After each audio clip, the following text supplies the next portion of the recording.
Speaker Newt Gingrich, author of Lessons Learned the Hard Way, in the middle of your book you have this one line. You say, "For the first time in my life, I felt out of energy." You remember that? Yep. What was the day? I honestly don't remember the date. But the day, it was that your father was dying. It was late, about late November. We were having the Republican conference to elect the next Speaker of the House for the Republican nominee. And my dad was in a hospital with cancer, dying in Harrisburg.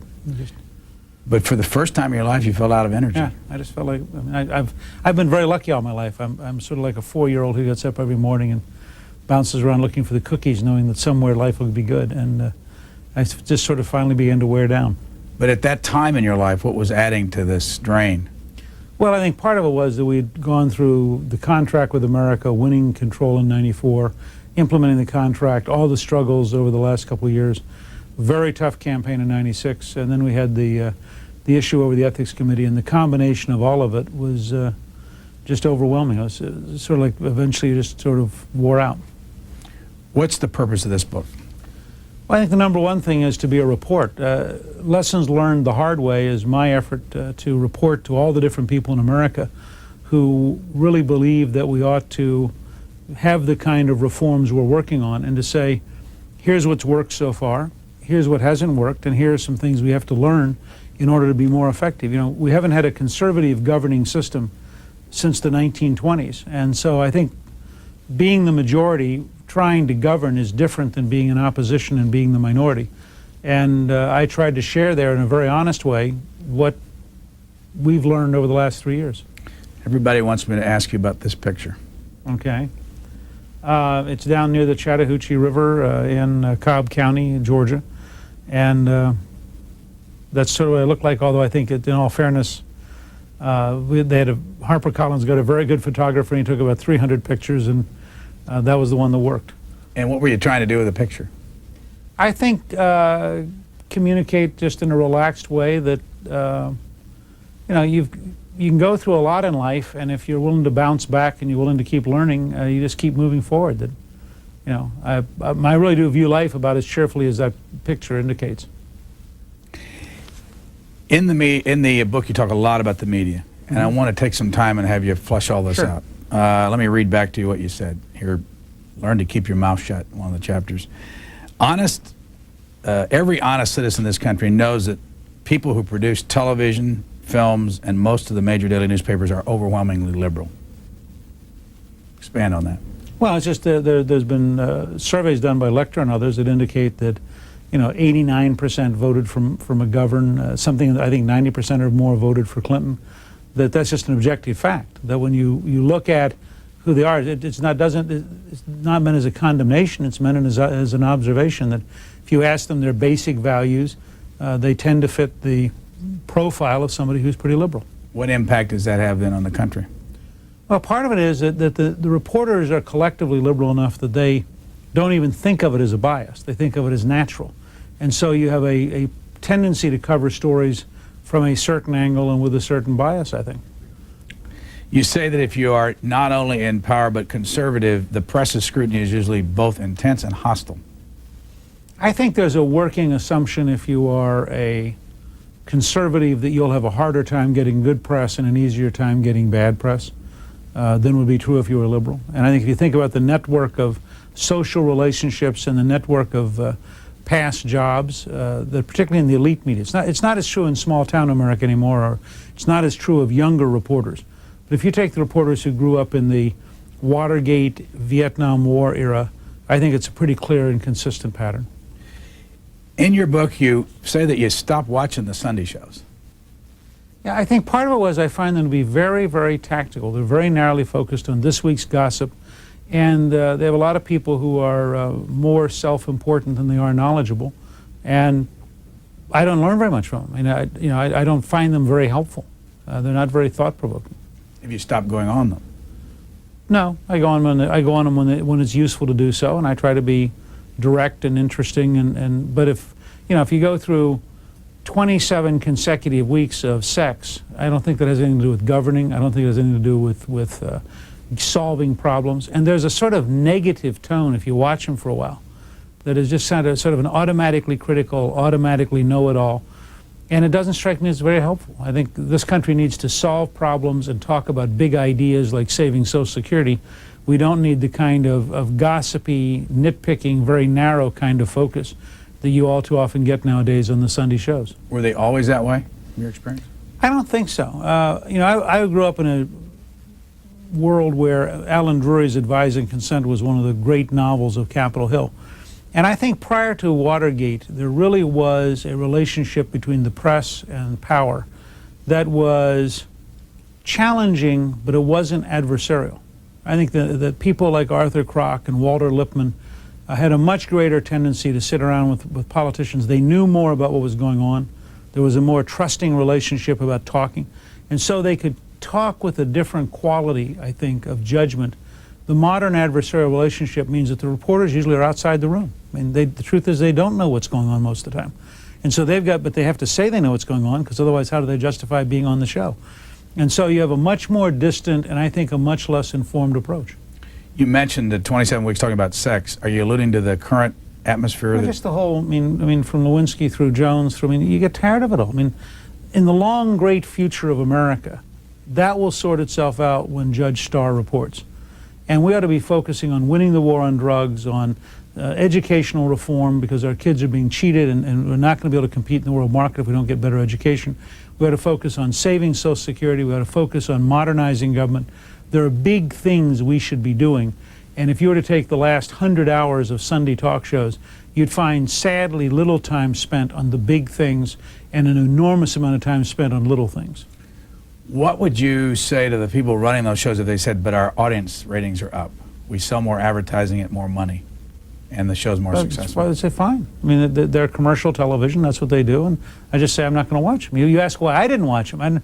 I didn't say that they're making bad judgment. You know, it's sort of like when CNN covered the Simpson trial live. I didn't watch it, but a lot of Americans did. And it was good to have one network do it. I'm for diversity of, you know, in the age of cable, you can have lots of different things on TV.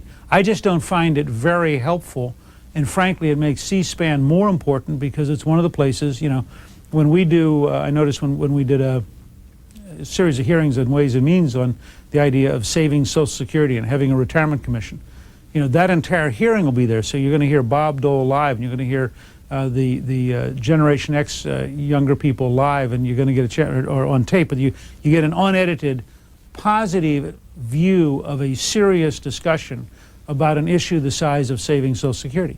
And there ought to be channels that do that. And all I'm saying is I wish we had a little more of a intellectual approach, I guess, or an idea-oriented approach to covering this city. And we've had more and more of a drift towards Washington as Peyton Place and less of coverage of Washington as the political center of the world.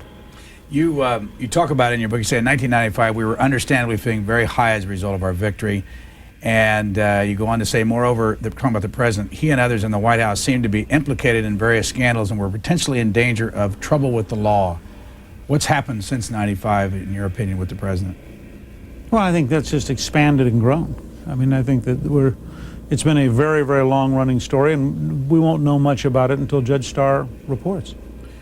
And what's your own approach to that story right now? I mean, are you... To basically put it off to one side. I mean, as I try to indicate in Lessons Learned the Hard Way, I think you have to focus on doing what you can get done and not get diverted into other things. And so I try very hard in my speeches. I never mention it.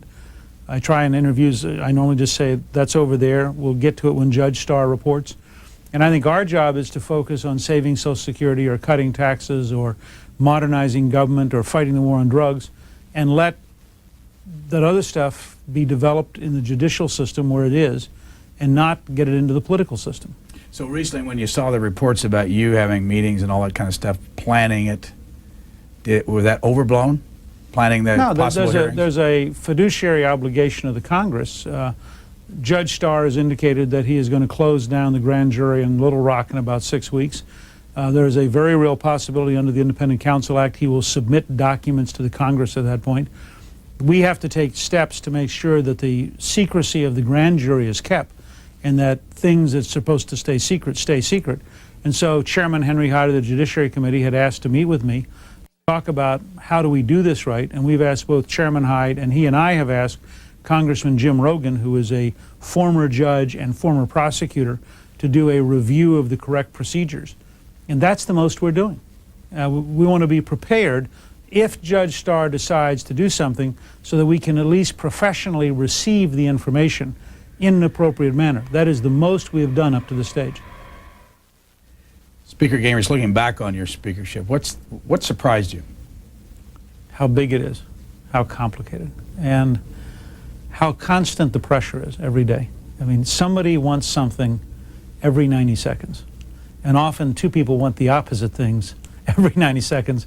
And you have to be really balanced and able to sort of cheerfully cope with that level of pressure and that level of complexity.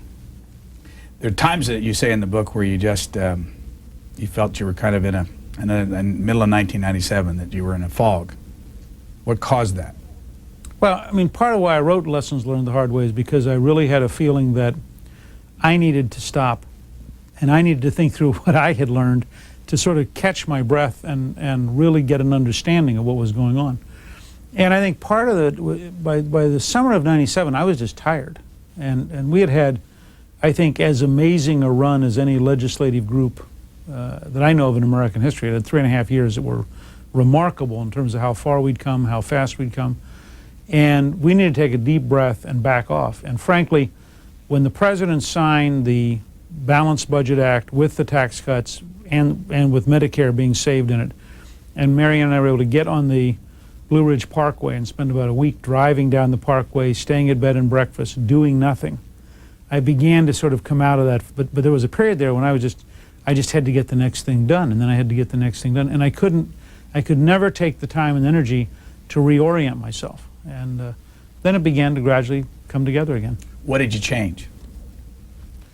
Well, I've changed lots. I mean, I think I've grown a lot, and I think I've changed a lot of different things. I exercised this morning. I would not have exercised 3 years ago before coming to do an interview with you. What kind of exercise? I do treadmill all the time. In fact, Marianne bought me a treadmill at home. I do weights about 3 or 4 days a week. I eat a diet most days. I eat a high-protein, low-sodium diet, low-fat diet, and try to stay balanced in terms of food more than I would have 3 years ago. I try to get more sleep than I used to get, maybe by about an hour a night. So I try to get about 6.5 hours of sleep. I think also I've tried to use humor more than anger.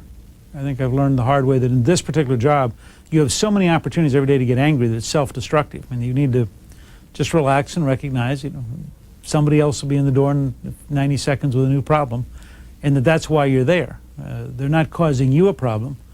You're there because people come in with a problem, and you need to learn to deal with it. That was a big surprise to me. It was very different than I thought it would be.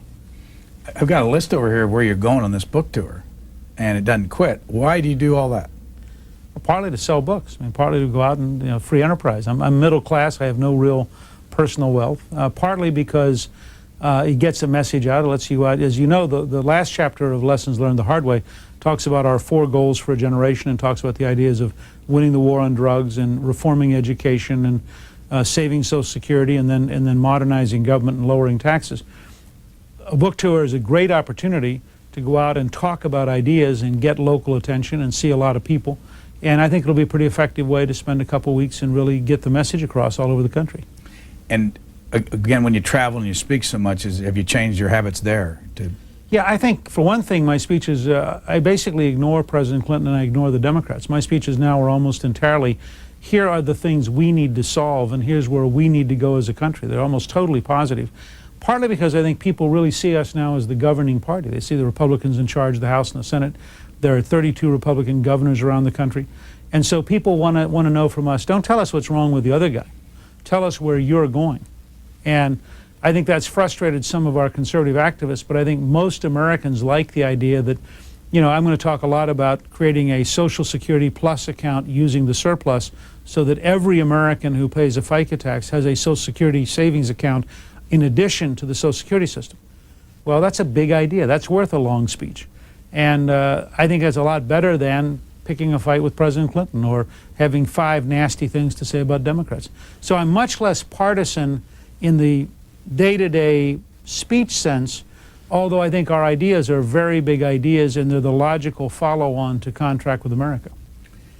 In your book, you go back to the beginning of the whole scandal business with John Flint, the man that you beat. No, I replaced. He beat me twice. I ran 5 years. Congressman from Georgia, Congressman Democrat. from Georgia. Very senior Democrat on the Appropriations Committee. But you tell a story in here about the parking lots. Yes. What was that story, and why did it leave an impression on you that you're still writing about all these years Well, later? it was fascinating to me. One of our supporters happened to find a very small newspaper clipping about the Ford Motor Company renting Congressman Flint's farm to park cars at a point where they had some truck strike or something, and they had to put the cars somewhere so that the Hapeville plant wouldn't close down. And then there was another story a few months later about Congressman Flint offering an amendment to the Clean Air Act that happened to be very helpful to the Ford Motor Company. And we got a map and looked at how far, it was like 41 miles from the Ford Motor plant in Hapeville to the farm. And we began to figure out how many hundred farms there were between the Ford plant. And then in September of 1974, in the middle of Watergate, in the middle of scandals, people were angry about politics in Washington, I held a press conference in front of the plant and said, look, this was wrong. And that really was the galvanizing moment of the campaign. I mean, my introductory speech in April of 1974 was about the dangers of corruption and the dangers of Washington power and the need to be careful about ethics. It's something I came out of the Theodore Roosevelt wing of the Republican Party. I believe deeply in a reform kind of approach. And when we lost the election that year by a very narrow margin, to my amazement, after all this ethics argument, the Democrats made Congressman Flint chairman of the Ethics Committee, so that rather than investigate why the Ford Motor Company had rented his farm, they ended up making him chairman of the people who were in charge of investigating. It was just such an amazing sweeping it under the rug that it taught me, I guess, to be very aggressive about ethics issues. And when you came to Congress, one of the first things you did was Charlie Diggs. Congressman Diggs was a chairman of a committee who had been convicted on 29 counts of stealing $70,000 in a kickback from his congressional staff. And he was still voting. He was a convicted felon out on appeal. And under American law, once you're convicted, you have a presumption of guilt. So you had a convicted felon casting a vote, which was then canceling the vote of an innocent person who was also casting a vote. And I made the case that he should not vote. He refused to quit voting, so I moved to expel him. It was the first motion to expel in about 50 years. And interestingly, we lost that vote. But shortly thereafter, the Democratic Party adopted a caucus rule, which is now a rule of the House, that once you're convicted, you're not allowed to vote. And so we won the test case, and I found myself involved. I mean, I'm not a morals policeman. I don't have any great desire to go out and track down these things. But I found myself involved in a period there where once you had drawn some lines, people kept coming back to you and saying, so what are you going to do now? Are you going to back down? Are you finally co-opted? Or are you going to continue to stand for what you believe in? Then you brought up Abscam. Well, the FBI had entrapped several members of Congress and had them on videotape taking bribes, one of whom was so blatant, Ozzie Myers, rather, of Philadelphia, that he became the first member ever expelled for corruption. We'd had 3 members expelled during the Civil War because they joined the Confederate Army, but nobody had ever been expelled for corruption before. And what did you do in the middle of all that? I moved to expel from the House Republican Conference a Republican member from Florida, Judge Kelly, who had been picked up by the FBI, and he had, I think it was $40,000 or $50,000 in his glove compartment, and he explained that he was driving around trying to decide what to do with it, and it was clear. I mean, he was not an evil man, he was just a very naive man, and we all felt very bad about it. But again, you couldn't be in the middle of expelling a Democrat from the Congress and having a Republican sit right there who had himself been picked up by the FBI, was ultimately convicted, and was part of the same process. Then you brought up the Page story. Well, that was really a very hard one. We had, by pure accident, CBS News broke a story which turned out to be totally false. Every allegation in the story was false. But in the process of investigating it, they did find 2 pages who had sexual relations with members. One a Democrat member, one a Republican member. And I basically was not going to do anything about it. And I called back home, and the president of my college said, where I taught, said, West Georgia College, now West Georgia State University. He said, you know, I fire members of college professors for that. He said, this is real simple. He said, if you are a Washingtonian, don't say anything. But if you are a normal American in a normal institution, you've got to go after those two guys. And that was really probably the hardest decision. It wasn't about, again, personal morality. It was about the fact that these two pages are high school students and that we are technically in loco parentis. That is, we have replaced their parents. We have become the parents. When a page comes to Washington, we accept for their parents responsibility. And so it was an abuse of power, and it was a totally wrong thing to do with a 16 or 17-year-old kid. And that's what made it so difficult. So I insisted, I moved to expel them, and Congressman Michael agreed that if I'd withdraw that he'd move to censure them, which was a much higher standing than a reprimand. But along the way, we had Congressman John Conyers on the show this morning, and it's clear that he has strong feelings about you. He says that he can get along with you, but he has strong political, feelings and protecting the. In his position, very much upset about this scandal with the president, or the alleged scandal, whatever you call it. But it seems that we're headed over there right now to a point where you have to make a decision on whether you're going to have hearings or not. Mm-hmm. Can you have hearings if the Republicans and Democrats don't agree about this, and if it's a partisan thing? Well, you can obviously have hearings. I mean, Iran-Contra, we didn't agree, and the Democrats held the hearings. There are lots of occasions we haven't agreed, and the October surprise, we had hearings, totally phony. The Democrats held hearings. So the historic record is, yes, you can. But I think it's all premature. I think the correct thing is to say is, Judge Starr is a very serious man. He has a very significant legal team. They have spent several years building a case. In 6 or 8 weeks, they're going to report. If they report trivia, we shouldn't have hearings. If they report substance, we don't have any choice except to have hearings. And so I'd rather wait and then let Mr. Conyers and others decide what they think should happen only after they see the evidence and after there's a chance to assimilate, is this a serious problem involving the rule of law, or are these just minor peccadillos that involve private behavior? And I think there's a huge gap, and it will be very obvious which is at stake. The reason I brought up the John Conyers thing, because Charlie Diggs was from his state in Michigan and was an old friend of his, and I just wondered if he still feels strongly about what you did back then. I'm not sure. I mean, I saw Charlie Diggs 5 or 6 years ago, and we chatted for a little while. I don't think even he feels strongly about it. This was, after all, 16 years ago, or 17 years ago. And he was a convicted felon. I mean, I don't feel a great deal of burden about saying a convicted felon shouldn't serve in the House. They create the problem when they become a convicted felon. I don't think the House should feel embarrassed at saying, if you're convicted by a jury and it's a felony, you can't vote. In your book, you go on to talk about something called the Project that's related to you. Oh, yeah, the Democrats. Well, we had this very strange article in 1995. It's in Lessons Learned the Hard Way. I talk about the whole way this evolved. And there was an article in the Miami Herald where one of the Democrats had gone home and said, we have this project, we meet every week, our job is to destroy Gingrich, and we're going to keep working at this till we destroy him. Now that was pretty sobering. This wasn't, this guy's a convicted felon, or this guy did something terribly wrong. This was, we have decided for political purposes that we need to destroy him, and we are setting out to destroy him. And I found that very chilling and very difficult to work with. And this came, though, after you were Speaker. And when I was Speaker. I think it was such an enormous shock to the Liberal Democrats, who had not lost power in 40 years. I think they never thought they'd lose power. And rather than say, gee, maybe the Democrats have gotten out of touch, or maybe the Democrats need some time to rethink things, they said Gingrich did this. Gingrich must have, the American people would never fire us. Gingrich must have cheated somehow. So if we take out Gingrich, then the Republicans will lose control. And in fact, George Miller, who's a very bright, aggressive Democrat, was quoted at one point as saying, Gingrich is the command center. If we destroy him, then they'll fall apart.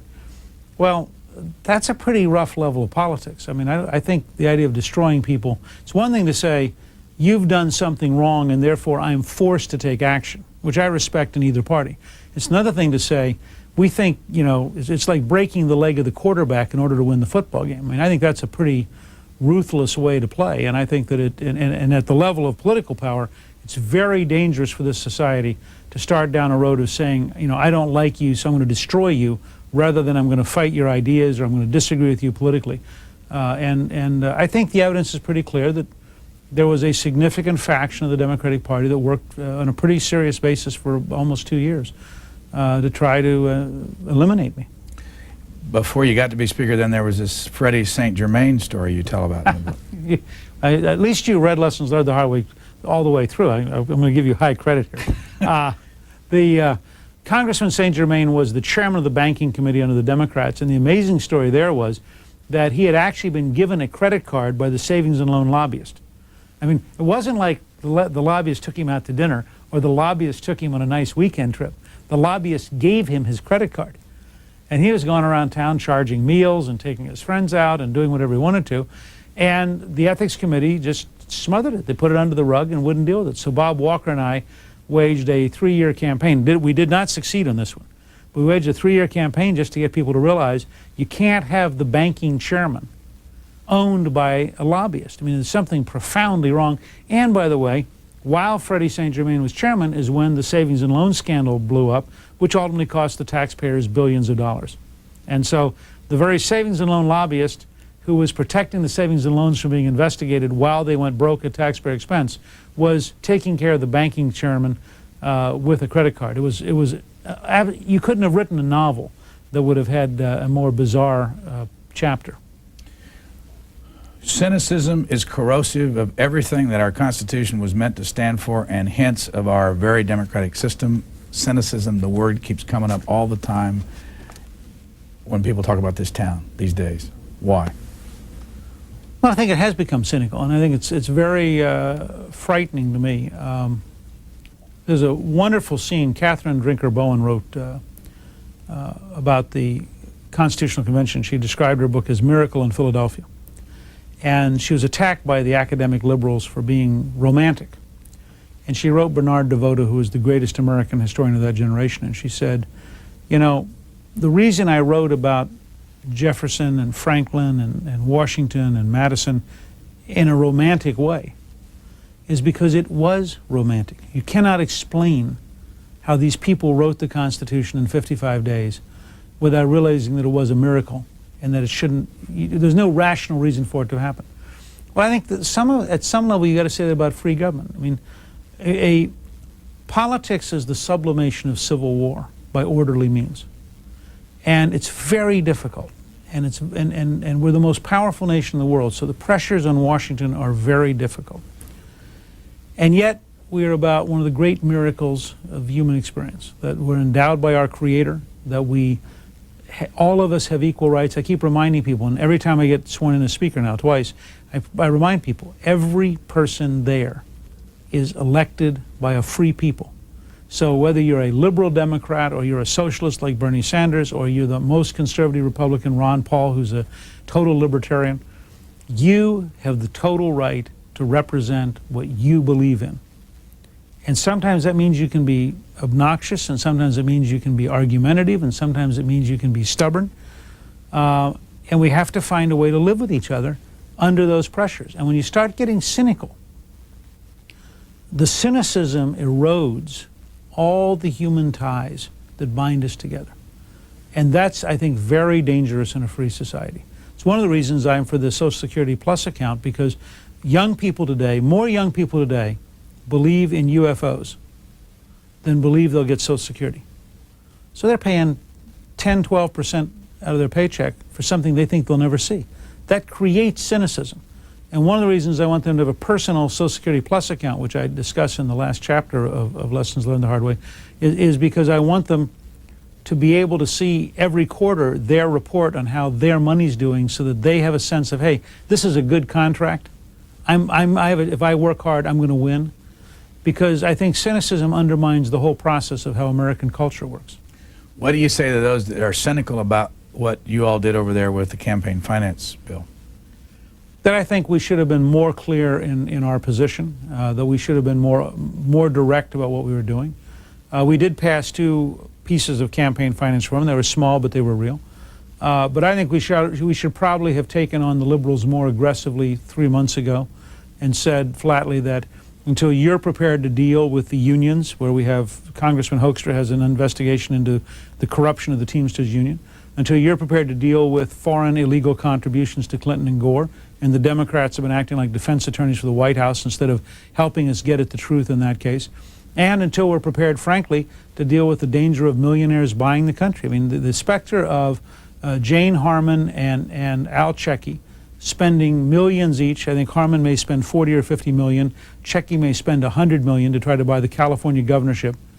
That should worry every American. And I think to pass a one-sided liberal campaign bill and to claim it as reform is wrong. And I think we should have been more open and aggressive in that debate 3 months ago. And we frankly were busy doing other things and didn't pay the attention to it we should have.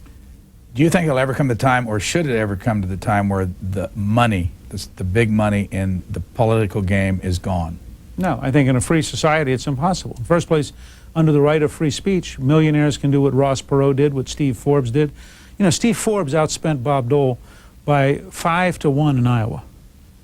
I mean, Forbes spent $40 million personally trying to win the presidential nomination. Ross Perot has spent millions of dollars. And in a free country, I don't think you can stop them. So you've got to find a way to let middle-class candidates raise the money. And yet every effort has been in the opposite direction. Furthermore, network television's very expensive.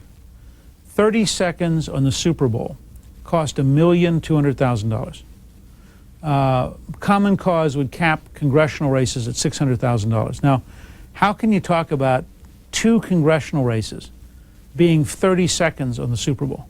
I mean, it's not realistic. It's not the real world. So people that don't like the way they see it now, that members have to go raise all this money and the soft money and $150,000 contributions from either labor unions or corporations, should just forget it. It's never going to stop. No, I think you can make it better. I think you could have a system like John Doolittle has recommended, where you'd have instant disclosure every night. When you filed the money at the bank, you send in on the internet the disclosure. I think that what we ought to do is eliminate all soft money, eliminate all union money, have very tough punishment against any foreign money, and then say that you can give unlimited personal money, after tax, personal income, if you want to. Because otherwise, I don't see how middle-class candidates are going to offset people who spend $100 million out of their own paycheck. And I think in the year 2000, you're going to see this with Forbes. I think Forbes basically is going to make it impossible for candidates to accept presidential financing, because they won't be able to go into the primaries against somebody who can drown them in money. What have you learned about the presidency from watching Bill Clinton? Not a lot. I mean, I've watched lots of presidents in my lifetime, worked with a number of them. But I mean, if you look at all the things that he's had thrown at him, right or wrong, whether he's guilty or not guilty, whatever, what do you think of the way he's dealt with them? I mean, I've learned a lot about Clinton, which is a different question. I haven't learned much about the presidency. Okay. I wasn't trying to be nitpicking. No, I know, but what have you learned about him? He's astonishingly tough and focused on survival at levels most people wouldn't have thought imaginable. How much are you two alike when you look at the last few years? Well, some. I mean, we're both adopted. We're both from relatively small towns. I think we're both policy wonks. We both like to read. We both talk, maybe too much. I think there are a lot of ways when we're together, we notice, a lot of ways in which we're compatible in that sense. Go back We've to both been beaten up by the media, but there are other ways where we're very, very different. Go back to the title of your book, Lessons Learned the Hard Way. Both of you have been, let's use the word, hammered for the last 4 or 5 years for different reasons, and so far you're both surviving. What are the lessons you learned about? Well, of course, I mean, the challenge you ought to give the president is he ought to write a book at some point about his version of Lessons Learned the Hard Way, and we can compare the two books, because it'd be interesting to see what his version would be, and I think it'd be very different than mine. But at least the lesson I learned, I can tell you my lessons. I'm not sure what he thinks his are. One of them is if you do the right thing every day, and if you try to focus not on calculating 20 ways out, you can't play a chess game. It's too complicated. It's too big. But if you try to figure out, I'm going to do the right things today, and I'd say the lesson I did learn was to focus on communicating very clearly and with discipline. But if I focus on communicating clearly with discipline, and I focus on doing the right things today, to a remarkable degree, the system takes care of itself, and it all balances out, and you continue to make progress, which is actually something that Margaret Thatcher had told Marianne and me. I mean, she said to us, don't read negative stuff, don't get involved. All it does is make you feel bad, and it's all irrelevant. You've got to focus on getting done what you believe is important, and if you do that, then people will stick with you because you're getting something done. Do you watch the evening news shows? Not very often. The president supposedly doesn't watch them either. And is that a part of not watching negative things? I think part of it. Thatcher had a great line. She said she never reads profiles of herself because she knows herself better than the interviewer. And I think part of it is you just get tired of it. I watch CNN occasionally, particularly when I'm exercising. We'll tune to CNN or Fox or MSNBC if the crisis breaks. I watch C-SPAN, and I find myself at home, I mean, sort of a busman's holiday. You know, I'll be laying on the couch going on the clicker, and I will routinely check to see if you got something interesting going on. And depending on what it is, I'll watch it. But the other part that happens, I think, at the level of being Speaker of the House, and again, you have to ask the President his side, I do this all day, every day. Eisenhower used to read Westerns on the weekend during World War II. And intellectuals thought this meant he wasn't very smart. In fact, when he was president of Columbia after the war, he translated Thucydides from the Greek. But he said, if you're making major decisions all week, you don't want to rest on the weekend with a complicated novel. You want something light, you know. I think that at one level, we find, at least I find, that I'm so busy in the meetings, making the decisions, making the speeches, counting the votes, that I don't particularly want to watch the news coverage of what it is we're doing unless I need to see something because a crisis is broken. If I get an extra hour, I'd rather watch, the Kentucky-Utah game and get my head out of what we're doing. Or I'd rather watch a movie. I'm a big movie buff, so I watch AMC a lot. And I'd rather watch a movie and break loose from whatever I have to do as a job so that I can re-enter it and be sort of fresh. Brute repetition is two words you used in here, and that's what you do so much of. Everybody in politics does it. How do you do it? Well, first of all, I think I feel particularly proud, and it's a little flavor of this is in lessons learned the hard way, but since I come from Atlanta, there is no company in America that has been more profitable out of brute repetition than Coca-Cola. I mean, if you think about it, the Coke people get up in the morning, they have a very narrow project. How do I remind you to drink Diet Coke? Or how do I remind, what do I do in China with Coca-Cola? And they've been very good at it. The other example I'd give you is vaudeville. And on the old vaudevillian stage, you had a comedy routine. You might have it for 20 or 25 years. And you went from town to town. And the trick was to remember that while you might have done it 600 times, this is the only show this audience paid for. So they get to see the first show, because for them it's the first time they've seen it. And so I try to take my speeches. One of the reasons I don't speak off of a written text, but I'll make an outline. Usually it'd be 8 or 10 or 12 words. And that's designed to remind me of the sequence. And then what I try to do is literally a little bit like being a jazz performer. I try to create a rhythm with that audience in that speech for that event. And I want to make sure I make my key points, but I want the audience to be sort of curious about where I'm going. And I find if I'm not totally sure where I'm going, you can't be sure either. And so it creates a sense of energy and a sense of excitement that you would not get if you gave the same speech every time. And I give the same points every time, but I almost never repeat the speech. Do you regret that you set an 8-year limit on the speakership for yourself? No, not at all. I think to work as hard as I do and put in the energy I put in and try to be decisive about goals requires you not burn out. If I thought I was going to be here as long as, say, Rayburn, I wouldn't work this hard. I wouldn't push this hard.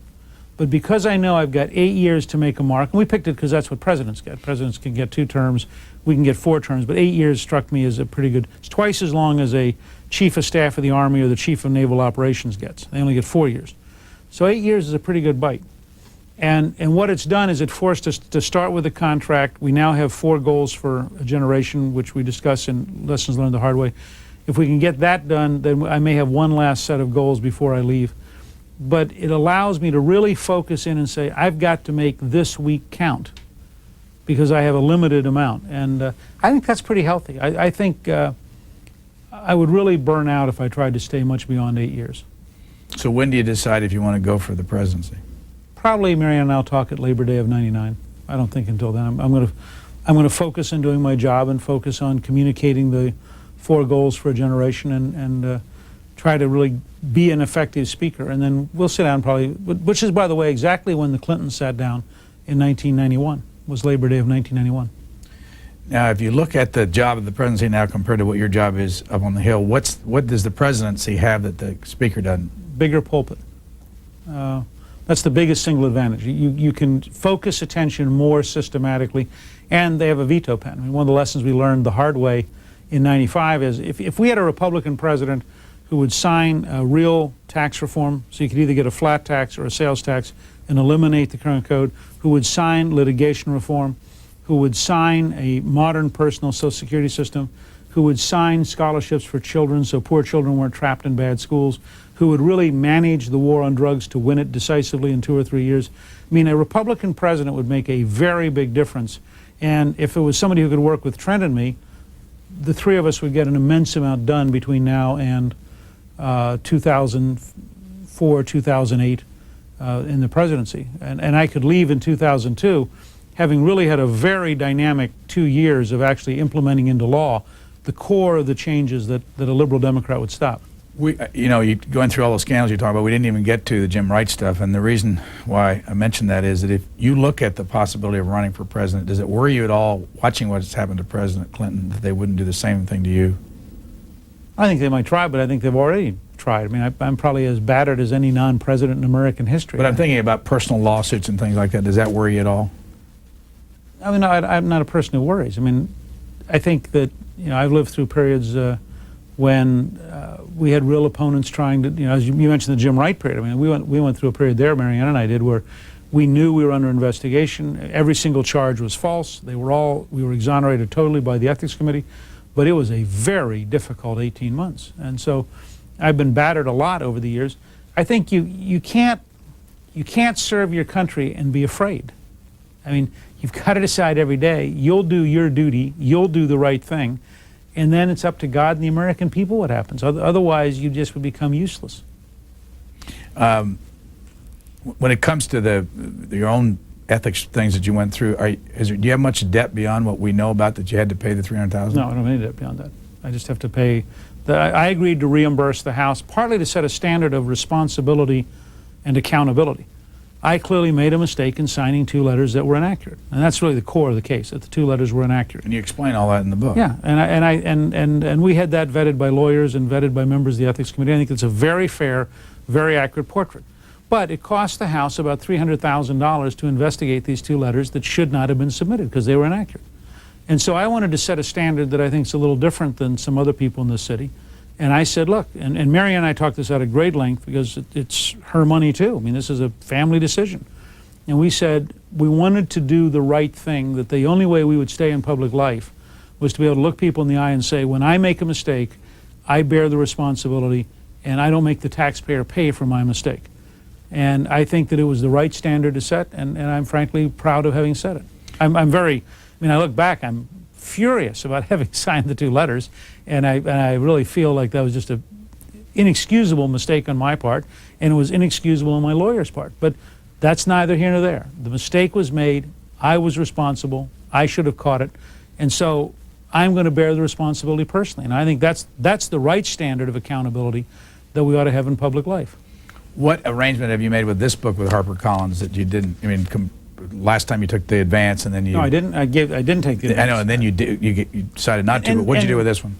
Well, this one is a straightforward. I don't get any advance, and if people buy the book, I'll make whatever the royalty is, and if people don't buy the book, I won't make any money. So I'm all for people buying the book. How many copies did they print on the first printing? I think it's like 140,000 or 160,000. Apparently the same number they printed last time on the first printing. You say in the book that keeping ads out of Washington, I'm reading here, New York and Los Angeles, it seems that as far as the major national media are concerned, if it doesn't happen in any of these 3 places, it's nothing they need to know about. Washington, L.A., and New York. That's actually a point that Dick Morris made in his book, that the way the Democrats designed the 95-96 ad campaign, they were convinced they could advertise in every city in the country as long as they did not go in those 3 cities, and the news media would never pick it up. And he said they were absolutely right, and it was just amazing. By contrast, the point I make in Lessons Learned the Hard Way, we had 200 and some members who were going back home every weekend, and so they were seeing the ads. I mean, we knew the ads were running at least 6 months before the national media noticed it. And so we were very vividly aware of it. We just made the wrong response and the wrong analysis. But we knew that the unions and Clinton and Gore were designing and running ads that were false and that were very vicious as early as September of 1995. So if it's not seen in Washington, L.A., and New York, the news media doesn't know what's happening. That's Dick Morris's analysis, and I think you can prove factually that it was true. But they just ignored it. And let's go to the reverse of that, because you write about this. When you get up in this town, you say that people read the New York Times and the Washington Post, and that's, you know, do they have too much power to set the agenda? They have a lot of influence in this town. I mean, you say to work in Washington is to wake up each morning surrounded by the Washington Post and New York Times, the national television networks, national public radio, lobbyists, and even if they are personally conservative, focus only on who's got the power today, the Washington bureaucracies and the Washington social scene. That's absolutely right. I mean, if I lived all of my life in Washington, I would inevitably either become a hermit or I'd become dramatically more liberal. Only by leaving Washington to go out to the country, to go visit, you know, whether it's Sacramento or it's Atlanta, to go home to see my mother in Harrisburg, to go see my daughter in Greensboro, North Carolina. Only by getting out of this city are you reminded that this is a great country filled with good people and that it does not resemble very much the liberal image of it, that it's really a much different country than this city thinks it is. And what impact do you find as you travel around that the other media that didn't exist, forget this network, we talked about that, but the other media, you say you listen to Rush Limbaugh when you're out in your car. What impact have they had since you've become Speaker or since you've been in Congress? They've created a more activist conservatism. They've created a more self-assured willingness to argue among conservatives. You have more middle-class working people willing to state their own opinion than you used to have before you had Rush Limbaugh or Neil Bortz or Sean Hannity or all the various conservative talk show hosts. Can you get your word out when you want to? Oh, to some extent. And by repetition, you gradually get it out. I mean, we ultimately won the fight over Medicare. We carried senior citizens in 1996. It just took a long, painful year, but we ultimately won that argument. A couple of other personal things. You say, I respect Ted Kennedy. I mentioned a little bit in Lessons Learned the Hard Way, and it's just, you know, if you want to understand being an effective legislator, then studying Ted Kennedy as a legislator is absolutely one way to do it. He is a very hardworking, very serious liberal. I disagree with his ideology dramatically, but I've grown to be very impressed with how hard he works and how consistent he is. And if we had more conservatives who were as good as legislators as Ted Kennedy is, we would get a lot more done because he understands the job he's got, he does it, he works at it every day, and he never gives up. Who else on the other side of the aisle do you respect? Well, a lot of them. I mean, Patrick Daniel Moynihan is one of the most brilliant people I've ever met. He's a tremendous intellectual and a fascinating guy. John Dingell is a very close friend and a very, very tough committee chairman. I mean, absolutely knew how to run that committee and did an excellent job of running it. Jack Murtha, a Democrat from Pennsylvania, is a great pro-defense, solid guy who understands the military and really cares about it a lot. Gary Condit does a very good job from California as a conservative Democrat. Ralph Hall is an old personal friend who has been around a long time, and I work with Eleanor Holmes Norton here in the district trying to save our national capital, and I have, you know, Eleanor really has a terribly hard job and really does it, I think, with a lot of courage. So there are a lot of different Democrats I feel very comfortable working with. Can you explain why Bill Paxton quit Congress after he had this, you know, active effort to become a leader? No, I can't fully. I take him at his word that I think, you know, his wife Susan Molinari now has a job in television. They have a young child. They'd like to have some more children. And I think he looked at how much he earns as a congressman and how hard he works and how, you know, how much they're physically separated by him having to go back home to Buffalo and represent the district. And I think that he looked at the income he'd earn in the private sector if he left government and the amount of free time he'd have with his daughter and with future children. And I think probably he decided that having looked at what it takes Dick Armey or what it takes me to be on the road, to be working as hard as we do, I think he may have just decided as a human being he didn't want to do it. It wasn't a price he was willing to pay. But like on Friday, he was actively trying to get a leadership position, and then about 3 or 4 days later, he's out forever, never to run in politics again. Well, you don't know that. I mean, I think that's how he feels right now, but when Susan Ruby grows up and the other children grow up, they may come back and make a different decision. But I appreciate that he could literally, the way he tells the story, he was home babysitting, Susan was working, and he was there with his daughter, and he got to thinking to himself, do I want the next 400 weekends as she's growing up with her, or do I want those 400 weekends legitimately on the road doing what we need to do to get to be a leader? And that's a big decision. And I can imagine you sitting there over a weekend and deciding decisively, I'm not going to do this. This is too hard. You talk in your book about your daughters, and one in particular you call often, maybe both of them. I call both of them often. About political matters, though. Yeah, I talk, they're very different situations. Jackie, the younger daughter, who I've just talked to a couple times this week, and we had dinner with Sunday night, is in Atlanta, married, works at Bell South, very bright, rising executive, huge responsibility for her age. And we talk a lot, but she doesn't have quite the angle that her sister does. Kathy Lubbers, who lives in Greensboro, North Carolina, and has a little company called the Carolina Coffee Company, is a small businesswoman. She has 24 people who work for her. And she's in there every morning trying to earn a living and keep the doors open. And when the price of coffee went up a year ago on the world market, I mean, the next morning she had a big problem because she just lost all of her profit margin. So Kathy's really valuable because when I call her, I am getting the small businesswoman par excellence. I mean, she's right there. She's on the firing line. She's hiring people. She's dealing with problems. She's running meeting a payroll. She's trying to make sure that she can keep her business open. And so I find her to be just a very refreshing, immediate impact. Similarly, I use my mother-in-law, Virginia Ginther, and my mother, Kit Gingrich.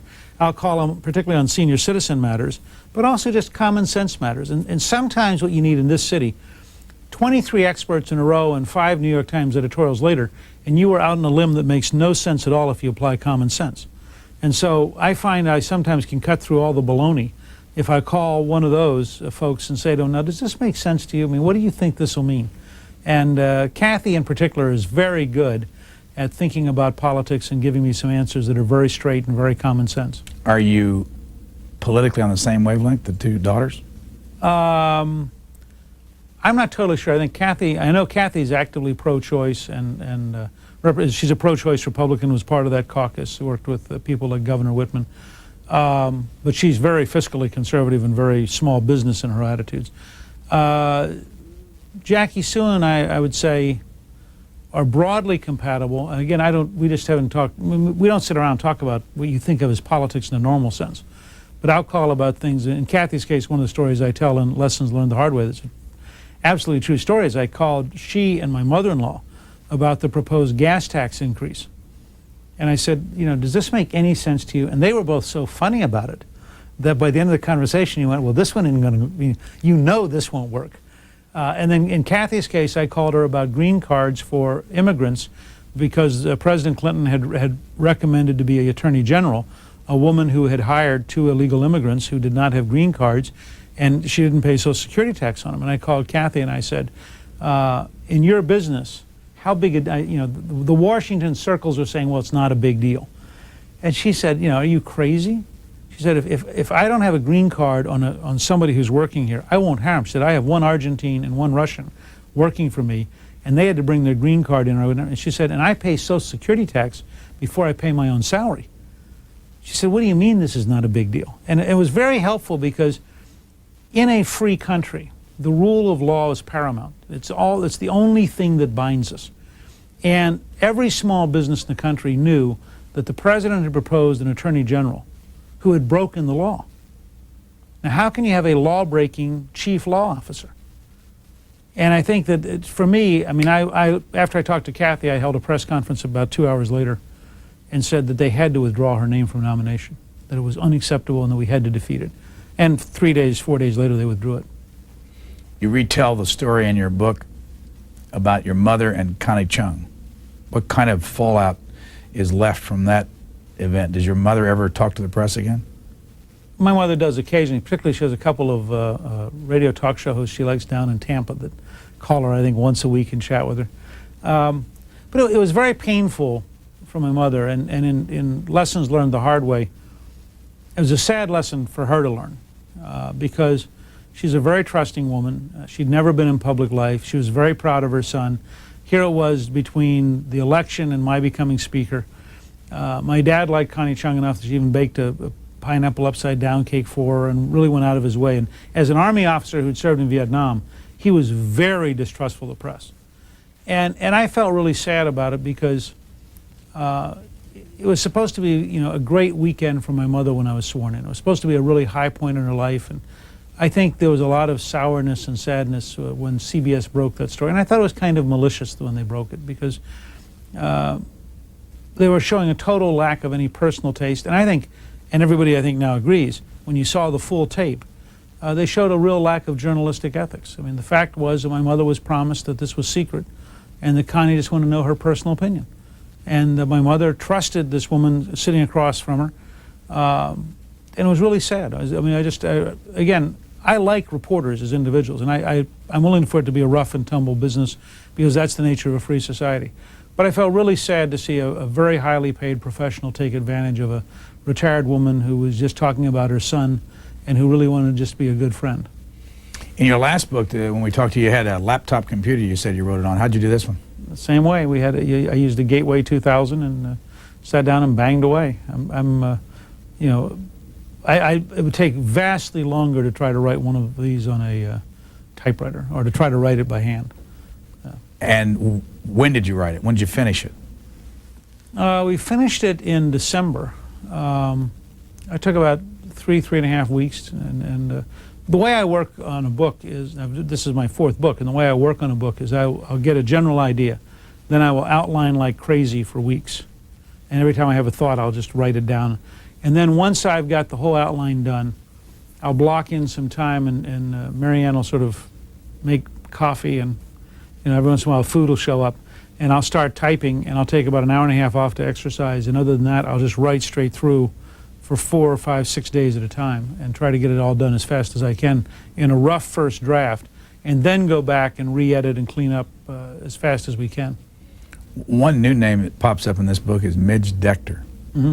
How is she involved, and who is she? Well, Midge is an old friend who is a neoconservative, very tough anti-communist, very intellectual, very highly regarded on the Board of Heritage and a number of other places, taught for years. She's also been a book editor, and we talked about it, and she offered to help edit the book, which was really helpful because she's a very disciplined, tough-minded person, and I needed somebody like that to work on it with me. And she had a very good ear for the book. I mean, she understood what we were trying to accomplish and really helped me think it through. And did you write more than we see here? Yeah, I wrote about, that's about 228 pages. I probably wrote about 320 pages. I'm not quite Thomas Wolfe. I don't do the 9,000 pages and then we have to shrink it. But the way I try to operate is I write the entire book, and then it gets edited down. But I don't use a ghostwriter. I don't use somebody else to write for me, where I talk to them and then they do the writing. And I think it works much faster if I do an entire first draft and people can see what I'm trying to get done and what I'm trying to accomplish. And then we edit and rearrange it and organize it to make it a more orderly, better worded, tighter product. There are several photos in this book, and a lot of them are credited to P.F. Bentley, who has been on our Book Note show, and also I notice is hanging around you today. What's the relationship between you and P.F. Bentley? First of all, P.F. Bentley is one of the great characters of modern America. And I know you know, and any of your viewers remember seeing him, he is a very unassuming guy who takes pictures. And it's a little bit like the photographer in the bridges of Madison County. And he wanders around and he takes all these pictures, and he works for Time magazine a lot, also works on his own. He's the most recognized photographer of politics in our generation, and has won awards for covering presidential campaigns. And he had done a book on Bush, he'd done a book on Clinton, and he came to see me when I got to be speaker. Before I was sworn in, he came and said, look, Time would like me to hang around a little bit. Nobody's ever done a book on speaker. I'd like to do a picture book, really modernize, bring the House to the country's attention. And Marianne and I decided we liked him. He talks with a stutter, and he has great courage because he'll persist, but at the same time he's shy, and he's a genuine character. But we decided, for one thing, he only takes black and white pictures, and we can't get him to understand that color has been invented now for almost 50 years, and color works. And you can get $9 cameras from Kodak that you throw away that have color. And but he's very good at texture and using black and white. And so he began to hang around us, and we became very, very fond of him. And I'm proud to say that out of the book tour last time, Kathy Sapol, who organized the tour, and he got to know each other and fell in love and got married. So Mary and I feel like we have a deep investment in PF, and what are a few pictures among friends?